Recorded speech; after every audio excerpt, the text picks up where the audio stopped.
For those of you just joining us, the Schlocktober lineup this year has a theme, sort of, centering on homes, houses, homecoming, that kind of thing, which might make some of you ask, why have none of them been haunted house movies, since surely there are a lot of those. In fact, so far, these have all seemingly been, including today's entry, 1953's The Maze, revisionist takes on the material that follow somewhat the blueprint of a haunted house genre, but non-spectral threats like magical creatures, vermin, evil family members. You'll see what's going on today. And what's interesting is, historically, it's actually been the other way around. In Western culture, particularly in motion pictures, being trapped in a scary place haunted by a physical evil predates the idea of being in a house haunted by ghosts. No, really. Now, in the rest of fiction, it gets a little harder to date, mainly because there isn't actually that much of a precedent for the idea of ghosts, as in the souls of dead people hanging around on Earth in the canonical text of most mainstream spiritual beliefs in Western culture, though versions of the concept certainly existed elsewhere before that. So up until the emergence of proto-New Age parapsychology and paranormalist theories in mainstream culture in the early 20th century, like seances, reincarnation, that sort of thing, spirits or specters and horror stories and myths in early Christianity tended to be variations on demons or trickster sprites from earlier folklore, with Christian or Judaic or Islamic trappings imposed onto them, typically in the Middle Ages and then later downplayed by modern versions of those religions. Living dead or revenant stories, for example, were generally closer to vampires than what we think of as ghosts. Remember, up until we started having to realize supernatural creatures like, say, vampires or ghouls or whatnot on screen in practical ways, the line between corporeal and not for horror monsters was pretty shaky. Is Count Dracula a reanimated dead body, a shape-shifting presence, a literal shadow of a human, some kind of sorcerer, all of the above? It's kind of vague in Bram Stoker's text. Hell, even Frankenstein's monster is more of a vaguely inhuman, hard-to-describe alchemical conjuring related to dead bodies in Shelley's novel than a monster made specifically of sewn-together dead people, which was a solution that came up with to realize the horror of it in a concrete way on screen. And while pop culture did embrace ghosts as we know them today pretty quickly once they caught on in the popular imagination, there wasn't really a live-action haunted house movie with an actual ghost in the plot, as opposed to a ghost that turns out to be a hoax or a prank, until The Uninvited in 1944. So what was haunting people in old dark house movies like The Old Dark House? Well, sometimes you did get genuine supernaturalism from the likes of demons or witches or the devil, but usually it was other people, sometimes monsters or a mix of the two, given the gothic romance genre's affection for monstrously deformed or deranged relatives chained up in the attic tropes. The old dark house genre, which in case you've not guessed, The Maze occupied, prefigures haunted house movies and lays down the now familiar tropes in cinema history, the bulk of them descending from a 1927 silent feature called The Cat and the Canary, itself adapted from a stage play and effectively patient zero for not only old dark house movies and haunted house movies, but also slasher films, the serial killer genre, and basically the entire first and second season of Scooby-Doo Where Are You? In the film, which has been remade dozens of times and ripped off hundreds by now, a group of people are stuck in a creepy old abode, unknowingly being stalked by an escaped maniac called the Cat, who's using a network of secret passages throughout the place to catch them off guard. If you haven't seen the movie, you've probably at least recognized its signature moment, a sinister hand reaching out from a secret sliding panel above a sleeping woman, long considered one of the scariest sequences in motion picture history. But anyway, why the extended history lesson of the genre of this week's movie instead of jumping right into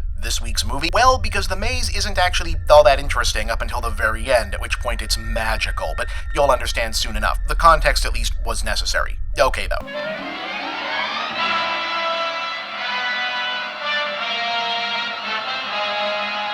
Released in 1953 as a 3D feature, The Maze is a classical formula old dark house movie with emphasis on class. It's got classy actors, classy setting, old-fashioned 40s style classy staging, fancy people in nice clothes, standing in well-appointed rooms, speaking politely. It's so classy it honestly kind of forgets to be scary.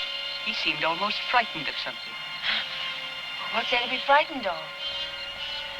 I can think of several things right now.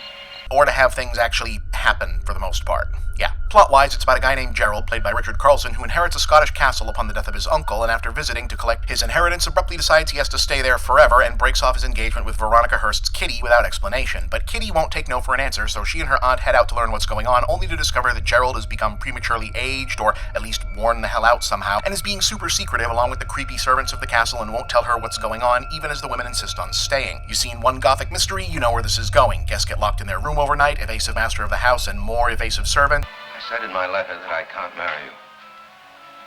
And I can't. If your bags are packed, miss, I'll bring them down now. We're not leaving. Well, what's the matter? I wish you the best, miss. I'll pray for you. Thank you. Someone or something is moving around at night unaccounted for, scaring people.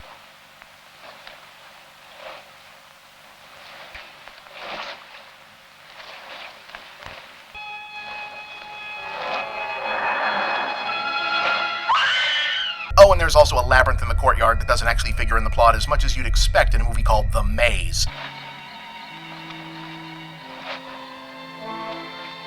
The one real novel element to the piece, until later, is that Kitty's solution to solving the mystery of what's wrong with Gerald is to literally just be a giant pain in the ass about things. When it becomes clear that her simply hanging around and not leaving isn't going to do the trick, she invites a bunch of their friends over to also, essentially, defeat whatever malevolent force has seized her ex-fiancé with the power of social awkwardness. You know, we were out driving in the country and we suddenly found ourselves in the Highlands, so, well, we thought we'd drop in. Gosh, a marvellous place you've got here. So this is McTeam Manor. Well, my boy, what does it feel like to be a baronet? You know, it looks as if you might have some good shooting up here. We brought our guns, you know. It's a wonderful place, Gerald. I'm glad we came. Do you know, I've got the most wonderful news stories to tell you. Well, they'll sound much better over a couple of drinks. But otherwise, it's all still just the overly mannered, stuffy, classed up, watchable, but not really scary version of a movie you've seen 100 times, even if you've never actually seen one. Until things finally get tense enough one night for several people to follow whatever it is that's been shuffling around at night being creepy out into the labyrinth for a confrontation and the final revelation of, well, who or what it is. Ladies and gentlemen, I present, no really, the actual payoff to The Maze.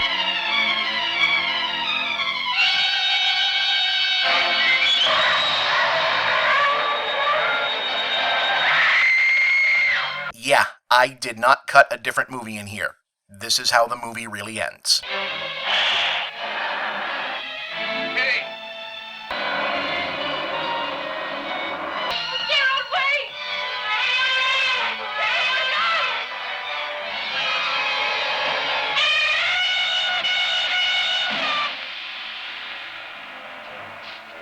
So what is otherwise a fairly long for 1953 chamber drama about stuffy upscale people discussing what's to be done about Gerald in various rooms of a well-appointed old property and really not much else ends with, there was a giant frog, but I guess it was more afraid of you because it got scared and jumped out a window and now it's dead. Okay, Gerald, please tell us what's going on. I know that you all think that I and my predecessors for the past 200 years have been the real lords of Craven. That's not true.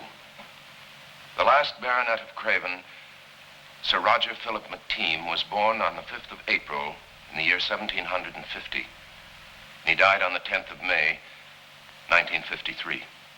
Yesterday. Gerald, a man doesn't live 200 years. No, Kitty, a man doesn't. But certain types of amphibians do. No, they don't. I'll try to explain it as best I can. All I know is that the human embryo goes through all the stages of evolution, from the invertebrate to the mammal. That's not how that works. At one point, the embryo is an amphibian. Sir Roger never developed beyond that stage physically, but he continued to grow and develop mentally. For over 200 years, he suffered the torture of knowing he was a monster and feeling he was a man.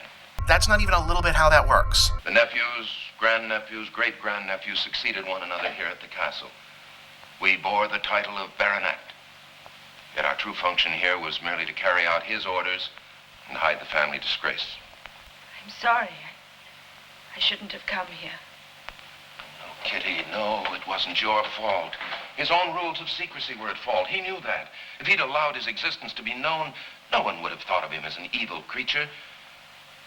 But he was too proud and too weak. So were we all. Wait, so nothing was really forcing any of you to do all the secrecy and skullduggery, you just kind of did? Okay, well, I guess the emotional fallout will be something to reckon with. Kitty and Gerald are married now. They live in the old castle very happily. Everything has been changed and modernized, except for one place. The grave of Sir Roger. Or not. The Maze was the final film as director for William Cameron Menzies, a celebrated Hollywood professional credited with the directing and said to have unofficially co-directed dozens of features including Things to Come, The Thief of Baghdad, and Invaders from Mars, but worked primarily as an art director, set designer, and special effects technician to such renown that he originated the job title of production designer. Considered one of the secret weapons for mega producer David O. Selznick, his career achievement was overseeing the entire look of Gone with the Wind and directing the famous Burning of Atlanta sequence himself. The Maze is not Gone with the Wind, but admit it, now that you know how it pays off, you kind of want to show it to someone else and not tell them, right?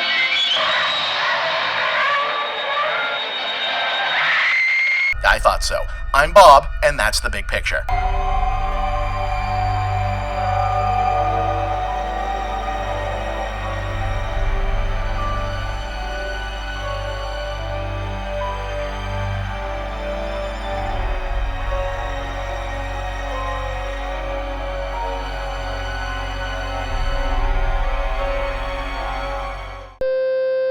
Okay, yeah. Hey guys, this is me, Bob, here at one of our current work locations, where, among other things, currently at work on new episodes of The Big Picture, and since it's almost October, working on this year's Schlocktober. This intro should be appearing in front of re-released episodes of classic Schlocktober. I believe the 2018 season, either season 9 or 10, was previously available as a compilation. Going back through the playlists, realized that this season, which was one of the last or next to last ones that was on the second volume of Escapist episodes, was in the compilations, was not re-uploaded as part of Big Picture Classic previously, so we're rectifying that. The compilation episodes, very good for my traffic numbers. Thank you very much.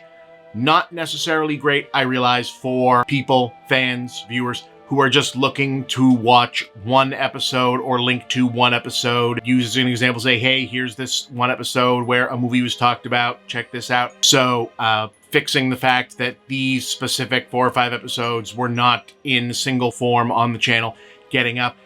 I recognize that not everyone is the biggest fan of the regular, semi-regular re-uploads of not previously available or not previously remastered material.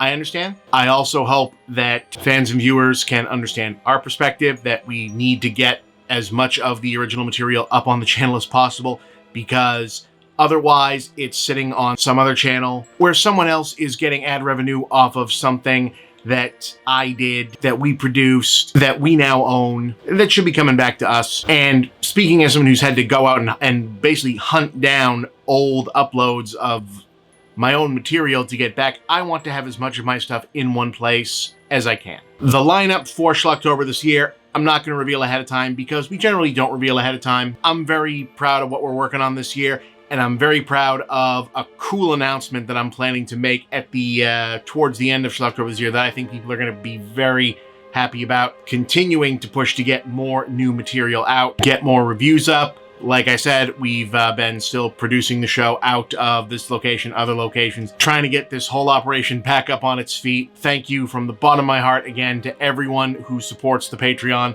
who shares the Patreon with their friends, continues to watch this content. I know that many of us are rebuilding things that fell apart during the whole plague situation. It's been tough. So to everyone who is still helping us get this out and helping me put really my life back together, thank you so much. Schlocktober is coming. Until then, I'm going to try and get these remastered 2018 episodes up at least once a week in September while getting other content out. Looking forward to it. I love autumn. Love this time of year. And thank you all so much.